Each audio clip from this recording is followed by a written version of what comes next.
1,000 Jedi died cursing my name, and now you too will scream it. These are the words of Darth Desolous, a Sith Lord whose lust for battle turned him into one of the most feared enemies the Jedi Order had ever faced.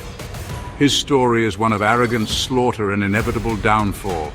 Long before the rise of the Empire, a Pau'an male was born on the world of Utapau around 3522 BBY. He rose through the Jedi ranks, becoming a Jedi Master, revered for his skill in combat. But beneath his discipline there was an obsession, a lust for battle. The Jedi valued restraint, but he craved war. In secret, he turned to forbidden Sith teaching, studying the ways of the dark side. When the truth was discovered, he was expelled from the Jedi Order. Enraged, he shed his former identity and embraced a new one, Darth Desolous. Desolous swore revenge. He returned to his people, the Pau'ans, and forged them into an army. But this was no ordinary force. He trained them in his own martial art, a deadly style that combined melee weapons with cortosis shields. Shields strong enough to withstand even a lightsaber strike. His army became a terrifying weapon. Together they unleashed ambush after ambush across the galaxy, cutting down Jedi by the hundreds.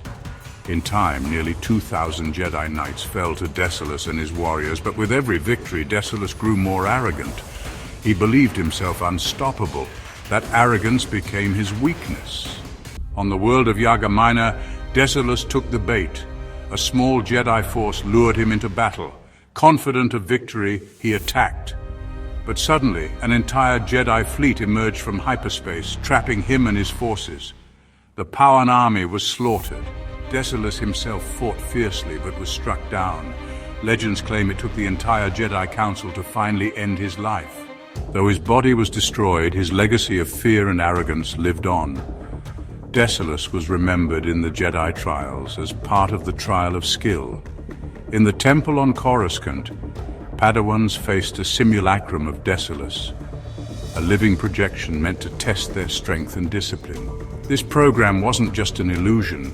It was self-aware, taunting challengers with his voice, his arrogance, and his lust for destruction.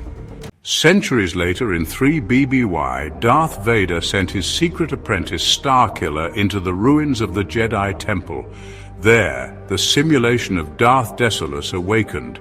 Armed with his cortosis shield and red lightsaber, Desolous unleashed Force lightning and his brutal combat style. He taunted Starkiller, boasting that the Jedi Council itself once needed all its strength to defeat him. The duel was vicious, but Starkiller triumphed. With a final strike, he toppled a massive statue onto the Phantom Sith Lord, shattering the program and ending the trial. In life, Darth Desolous was a figure of hatred and rage. His obsession with war led him to murder thousands, but also blinded him to his own arrogance. In death, he became a teacher of sorts, a reminder to young Jedi that skill alone is not enough without clarity and discipline. Even his name was lost to history. All that remained was the Sith title, Darth Desolous.